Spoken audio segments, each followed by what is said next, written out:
I still remember the sound of my grandson, Ethan, crying on the phone that night. It was past midnight, raining hard outside, and I had just fallen asleep in my chair when the phone rang beside me.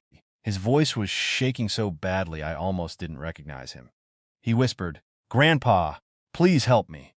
Then the line suddenly went dead. No goodbye, no explanation, just silence. At 72 years old, I had never moved so fast in my life. I grabbed my truck keys and drove 20 minutes through empty roads with my heart pounding the entire way. Something felt wrong before I even arrived. The front door of Ethan's house was wide open, slowly moving in the cold wind. The lights inside were off. I stepped into the house and froze completely. Chairs were knocked over. Broken glass covered the kitchen floor, and there was blood on the wall beside the hallway. I whispered his name, but nobody answered. Right then, I knew this was bigger than a simple family problem. And trust me, what I found later still keeps me awake at night.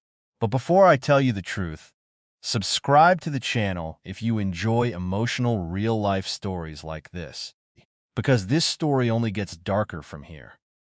I slowly walked deeper into the house, trying not to make noise.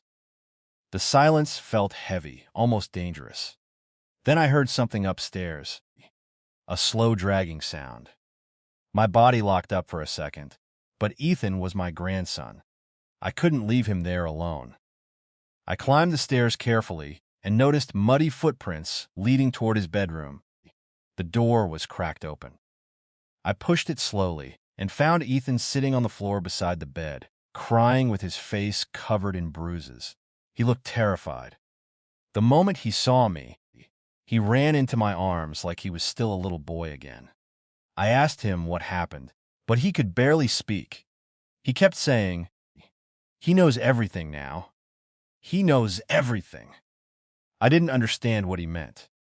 Then headlights suddenly flashed through the front window downstairs. Somebody was outside the house. I told Ethan to lock the bedroom door while I looked through the upstairs window.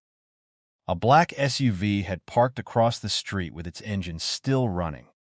I couldn't see the driver clearly, but whoever it was sat there watching the house without moving. Ethan grabbed my arm tightly and whispered, "Don't let him see me." That sentence sent chills through my entire body. I asked him who was outside, but he looked down at the floor and stayed silent for almost a full minute. Finally, he said something I never expected to hear. "It's my dad." My stomach dropped instantly. Ethan's father, my son Daniel, had always been difficult, angry, controlling. But this felt different. This felt dangerous.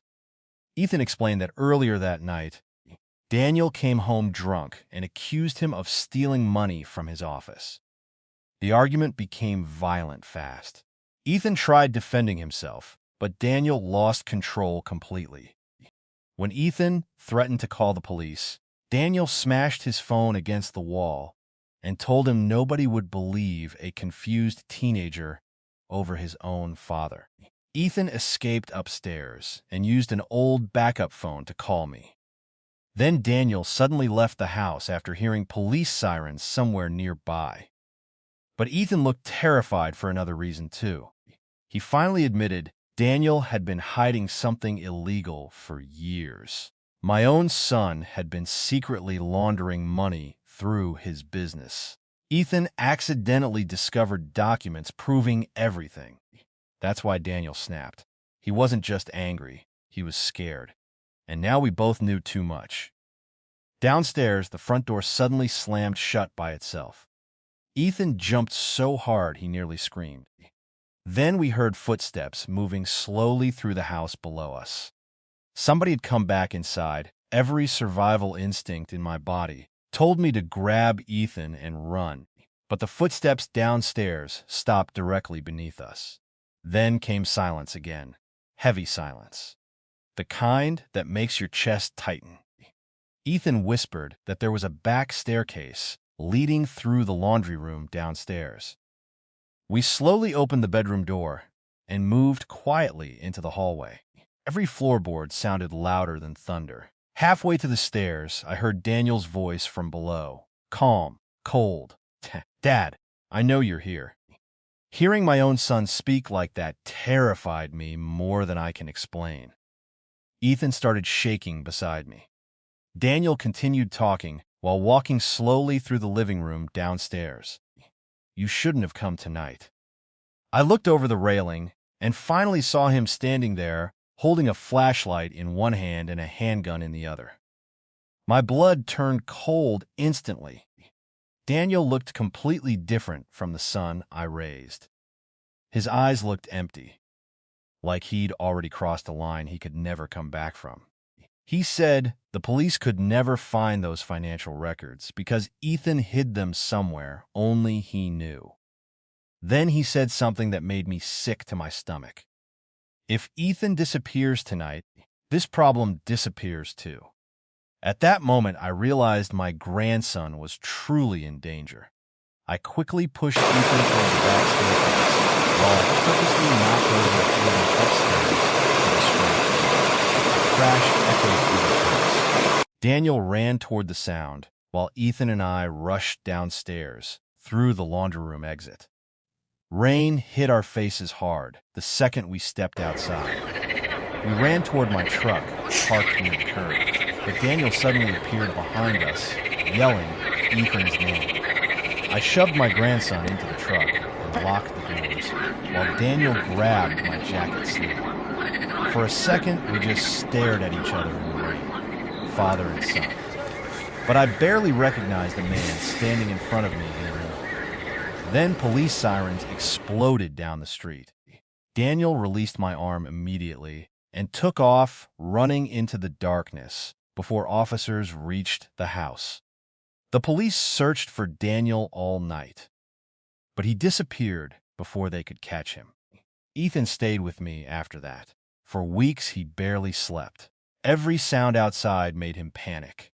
I tried being strong for him, but deep down I felt broken too. A father never wants to believe his own child could become dangerous. Detectives later discovered Daniel owed huge gambling debts to violent people connected to his illegal business deals. The money laundering operation had been going on for years without anyone noticing. Ethan only uncovered the truth by accident while fixing Daniel's computer one afternoon. The files he found exposed everything: fake accounts, hidden transfers, thousands of stolen dollars. Daniel realized Ethan knew too much, and fear turned him into somebody none of us recognized anymore. 2 weeks later, police finally found him hiding in an old motel 3 states away. But what shocked me most happened during the trial months later. Daniel never denied threatening Ethan. Instead, he blamed me. Right there in court, he stared directly at me and said, "You always cared more about being a hero than being my father." Those words hit harder than anything else. For days afterward, I kept replaying my failures in my head. Maybe I missed warning signs years ago. Maybe I ignored his anger too often when he was younger. Maybe I failed him long before that terrible night happened. But Ethan reminded me of something important later. He told me, "Grandpa, you saved my life when nobody else would." That moment nearly destroyed me emotionally. Because sometimes family isn't about blood. Sometimes family is simply the person who shows up when everybody else runs away. Today, Ethan is doing better. He started college recently and wants to study criminal law after everything that happened. He says he wants to protect people who feel powerless. And every time I hear him laugh again, I thank God I answered that phone call that night. But I still think about one thing constantly. If Ethan had waited just 5 more minutes before calling me, I truly believe I would arrive too late. So if this story touched you in any way, leave a comment below and tell me what you would have done in my place. And share this story with someone who believes family should always protect family. Because sadly, that isn't always true.